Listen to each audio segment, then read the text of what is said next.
کیوں 5.8% کی شرح سے ترقی کرتا ہوا ملک زیرو سے بھی نیچے آ گیا ہے؟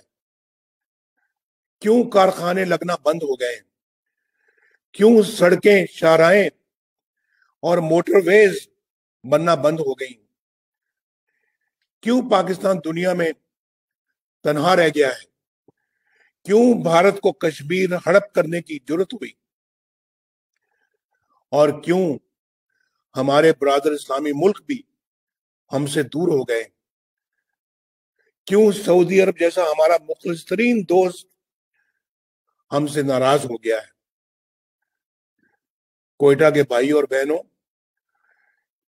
اس کا سیدھا سادہ جواب یہ ہے کہ چند لوگوں کو اپنے ذاتی مفادات اور اختیارات آپ کی آزادی اور خوشحالی سے زیادہ عزیز ہے۔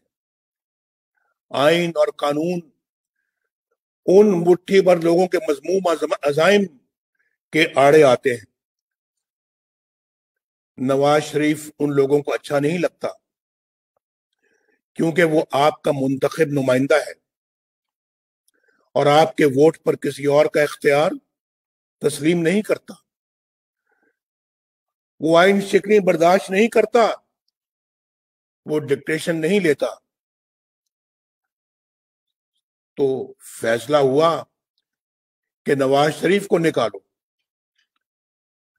اور لا حاصل تحقیقات اور مقدمات پر قومی خزانے کے اربوں روپے ڈبو کر بھی نواز شریف پر ایک دھیلے کی کرپشن نہ ملی، تو کہا کہ اس کے بیٹے سے تنخواہ نہ لینے کے جرم میں نواز شریف کو نکال دو،